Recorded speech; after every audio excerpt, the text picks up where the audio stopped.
गोटे कथा हूँ राजनैतिक प्रतिपक्ष दलर विचारधारा भिन्न हो पारे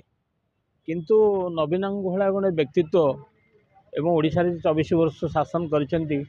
तांकर एक स्वतंत्र परिचय रही ये जदिबा विरोधी दलर माने विरोधी दलर नेता हे नवीन बाबू किंतु सी एमपी हेले भी एकदा पाखे काम करुले सम्मान प्रदर्शन करवा उठी आसवा यहाँ हूँ गोटे विचारधारा एवं भल पाइबा एवं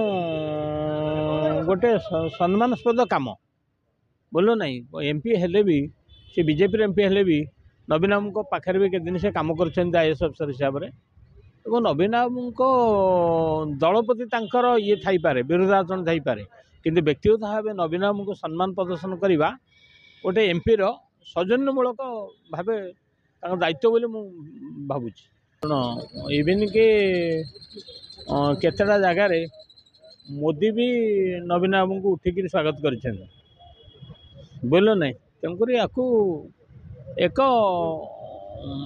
माने सौजन्यमूलक भाव ये साक्षात एवं अनौपचारिक भाव या ग्रहण करने राजनीति दृष्टि देखा उचित हेनी सांसद हिसाब से विचारधारा एवं नवीन व्यक्ति प्रति सम्मान से प्रदर्शन कले जड़े राज्यपाल गले रघुवीर गले हरि बाबू आसिले किंतु राज्यपाल भावे जो बदलती ये भद्र लोक ये विवाद नुहति है तेणु देखा जाऊ आगामी दिन में राज्य प्रति केते प्रतिबद्धता एवं सरकार चलैबारे सहयोग किभली रोची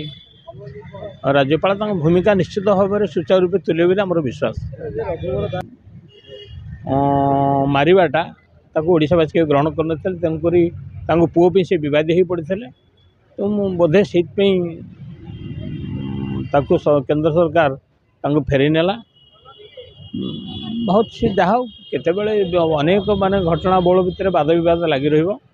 ता भितर जहाँ आम भाव नुआ जिलापाल दायित्व सुचारू रूपे तुलेबे और ओडावासी प्रिय भाजन हे।